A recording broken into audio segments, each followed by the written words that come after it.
so I've been promising you all week that my worlds have been colliding, and today's kind of the ultimate of that, because Rick was one of my mentors in my fitness business, and that means we've known each other. We don't like to talk about the years, but about 20. So, so thank you, Rick.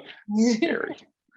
Yeah, thanks for having me, Lisa. And listen, I appreciate the mentor tag, because in a lot of ways, certainly when we moved into franchising, I look to you in the same way. So it is worlds colliding. So thanks for having me on. It's always a pleasure.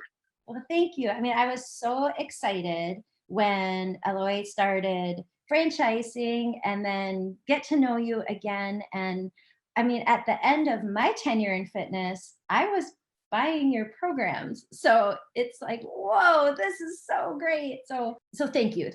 So guys, if you don't know, I'm going to actually let Rick explain what Alloy is. Please go ahead. Yeah, so well, in the capacity that we met Lisa, we had run a license for about 15 years, and a license would be like a franchise light. So at that time, Lisa owned her own fitness franchise, which gave her a unique perspective moving into the broker network, I'm sure. And we would come to brands like Lisa's and power their coaching, with programs and sales systems and things like that. And she was a great, franchisor and tried to do right by her franchisees, and it went really well. And we did that for a lot of big brands, right? Anytime Fitness, I mean, the world's largest, and to the tune of thousands and thousands of gyms, we had powered with these, sort of gun for hire coaching programs that we built for each person. Each one was a white label, a little bit of consulting on the front end, and we would power it right from there. Right. And then at the end of 2019, we just decided, listen, instead of being the special sauce in everyone else's franchise, let's move to franchising and, empower our own brand. And so we did at the end of 2019 and got off to a great start. Things are going really well. We've been well received so far. And, hopefully the part of that is the story that we've got 30 years in the industry, and that, I fly all over the world telling people what's next. And so it seems somewhat self-serving, but at the same time, it's like, here's what's next, right? Mm-hmm. And so that's what we're able to offer to the market. So we're really excited. It's a whole new world. I thought that licensing was really close to franchising, and as it's turned out, it's been a completely whole new world, but it's super exciting. Great bunch of people like yourself that are in this side of the industry. So we're learning every day, and things are moving forward, and we're super happy. So we're excited to be with IFPG, with you, with everyone.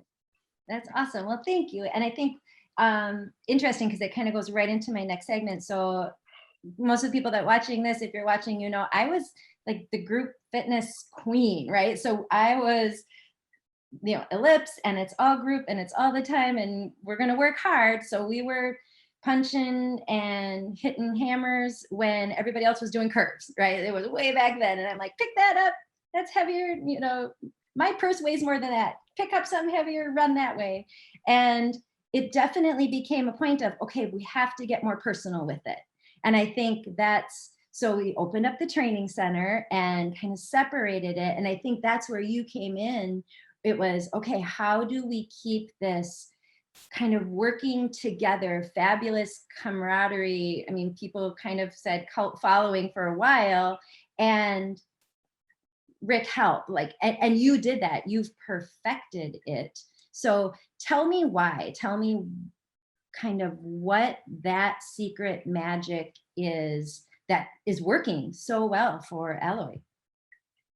Yeah, I think it's a little bit of what you spoke to. So you found this out intuitively, Lisa, which is when you were running all groups, right?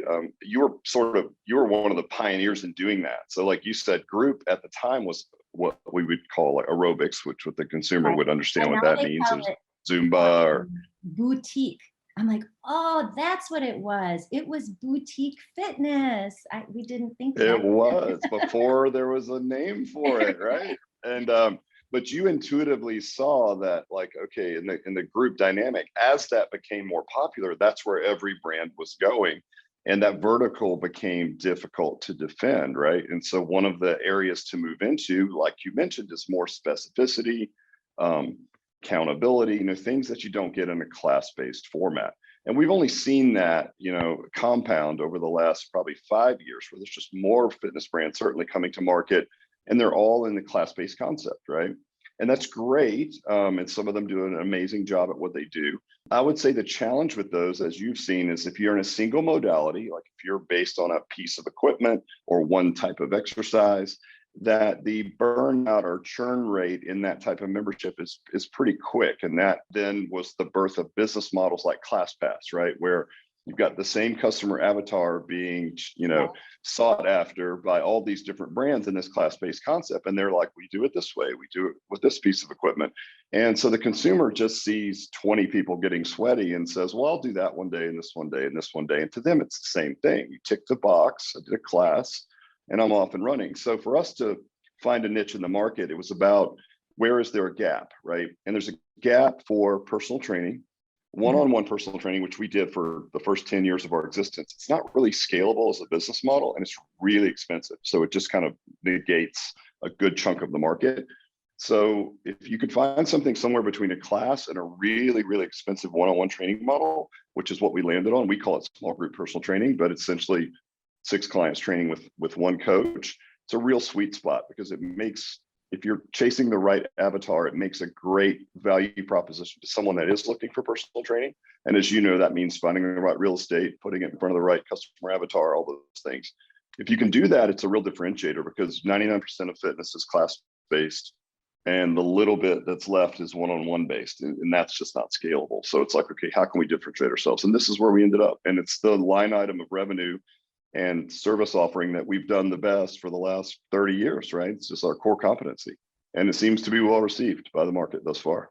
Absolutely. Absolutely. I love it. And I think one of the things that, you love when you go looking at gym, and now, right, I'm kind of a gym snob. So you look and you're judging and all that type of thing. And I always want to see, do they have the ability to change? And that's why, we've talked about the fact that I've done just a handful of fitness deals in my broker career. And it's because, like a river, fitness is going to change and you have to be able to roll. And that's why, I love your program because you can progress people through. They're not always doing the same thing. They can work out side by side and still just have a fabulous experience personally with change. And so I love that. One of the things that you taught me that, again, guys, this is an interview, something to remember that if you have a passion for fitness and you've always been a fitness freak and you love working out and that type of thing, great business model for you. But remember, one of our conversations is going to be, it's a business. Like, I don't want someone who loves ice cream to say, I want an ice cream place. And I don't want someone who lives in the gym 3 hours a day to say, hey, I definitely want a fitness place all the time, because your passion is now, you need to treat it like a business, right? And so I think one of the things that Rick taught me was the lifetime value of a client. And one of the things that has always stood out. And so, Rick, explain to everyone that's watching the business side of fitness and why that particular value is something that if you're looking at any fitness franchise, they should know this answer. So go ahead. Yeah, no, it's a great way to tee it up. And so when we really started digging in, when we started formulating the franchise, we knew the service offering that and the gap in the market that we were going to service. So as we started digging in, we start pulling, data on retention metrics and return, revenue per member, right? Those type of things. Mm-hmm. And then we compared that to the plethora of class-based concepts. So as it turns out, in the class-based concepts in the United States, the average stay for that member is 3 to 7 months. And the average spend is around $129 a month nationally, right? And that's not bad. You see that and you're like, okay, I can do math. I can do, say, between 3 and 7, 5 times 129. That puts me at like $650 as a lifetime value. Great. But when we looked at personal training, like an Alloy customer as an example, 36-month average stay and average, pay or return per member of around $300. That's $10,000. And Lisa, you've been in the business, so you understand the customer acquisition cost is very similar. Right. And so I think these are things that people need to understand. It's like, listen, if I'm going to, build a business and I have this passion for fitness, like you said, it's like, great. But at the end of the day, do you want a member that's worth $10,000 or do you want a member that's worth $650 when in fact the effort and and money, to acquire that customer is going to be very similar. And I think it's an obvious answer, right? But Yep. those are the metrics that I wished we were having more conversations about, because fitness is trendy and it's fun, it's high energy, and you can get caught up in a little bit of the smoke and mirrors and something's hot. But as you know, it's hot, then it's not, right? Which is why your curse of knowledge probably has you avoiding some fitness concepts, because you understand exactly what we're talking about, right? And we've lived it as well. So 30 years under the brand promise of personal training, we can change anything that happens behind that brand promise, because that means specificity and accountability. It doesn't mean bikes or rowers or kettlebells or any of the other things, right? The things are the things, and those can change, which is great. So it gives us some malleability over time, ways to progress. But yeah, it's just a nice gap in the market. It becomes then a retention-based model. Whereas in a lot of fitness and a lot of businesses, you're a marketing and acquisition business that just so happens to do fitness as a side hustle, Right. And I would rather be in the business of fitness. And so we are ramped quick and hold, long-term customers, which just makes your life so much easier as a business owner. Right. Guys, rewind that and watch that again if you are looking at fitness concepts. Promise me that you will, because it's so important. If you're just constantly churning members, you are a marketing business. And fitness is a side, because you're going to get one, you're going to lose one, you're going to get one, you're going to lose one. And with Alloy's systems, listen to what he just said, 3 years. That's huge. And I'm looking at my own businesses, and I love a good membership-based model, because that's my life, right? I like, okay, first in the Right. 15th or whatever that day is, we're going to hit that cash flow and be able to get forward. But how long you keep that customer is everything. That's so important. 100%. And I love that your 100%. franchise owners are going to get to learn from you. I mean, I think the other thing to remember again in the fitness space is, I always used to think that there's a lot of young puppies running around here, and boy, they need to get beat up a little bit to, figure this out. And so thank you for being just what a good fitness franchise owner is going to need, I think. So Thank you. Yeah, I appreciate that. I mean, it only took us 30 years, so it's an overnight success, right? It's like, oh, you're an emerging franchise. I'm like, I am like the Gandalf from Lord of the Rings in fitness. I've been in it forever. So yes, while we're new to franchising, we are not new to the fitness game or the business metrics or, any of those things. So, and I hope that so far that story's been well received, and we've been able to uphold our end of the bargain, right, through the franchising process. So I'm really happy that we've put in all of that time. If you look at, was it Malcolm Gladwell talked about his 10,000 hour rule, like you can't get good at anything, right? So if you're helping your candidates look at a fitness concept as an example, and it's really new and it's really hot and trendy, great. But I would just say stress test it as deeply as you can with these type of questions that we're asking right now, because you're putting someone into a 10-year agreement, right? And if you're doing it in a Russian vodka bar, feel super trendy piece of equipment, 5 years from now, that may be out. And if it's out, you still have a person that you've recommended to that brand that's stuck in it for another 5 years. So just something to consider.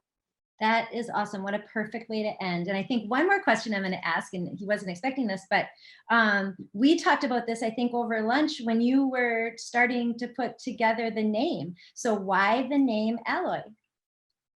Well, we used to have a local name because we were just, brick and mortars in Atlanta. Yep. And we were licensing to other clubs, and they said, listen, I have to have a better name than this.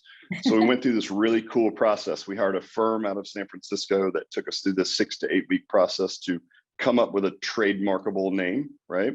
Yeah. And then we took it to a branding firm in Atlanta and built all the assets around it. So when you look at Alloy, if you look at the Google definition, it's literally in my office right in front of me. So I'll read it right here. It says a metal made by combining 2 or more solid elements, especially to give greater strength.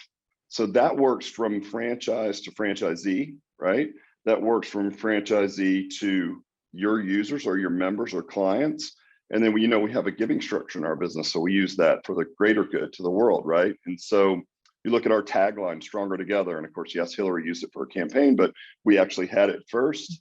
And it's what it means, right? Alloy is literally nothing if it's not a combination of things. And the logo is literally 2 pillars leaning on each other. So we're really proud of the brand. You know, we've got over 100 people now worldwide that have alloy tattooed on their body. So I can't Wow. imagine any more brand loyalty than someone getting it tattooed on their skin. So we're super proud of that as well. But yeah, it was a fun process building a brand. And you know, at the time I was a little bit lukewarm on it, but as you find out, experts are experts for reasons, and it turns out it's a really great brand. I'm really proud of it. That's awesome. Well, congratulations. Thank you again. Thank you. Guys, if you're ready to start looking, please reach out to either myself or Rick and learn about the fitness business. It really is a great business. You have to have the right It is. 100%.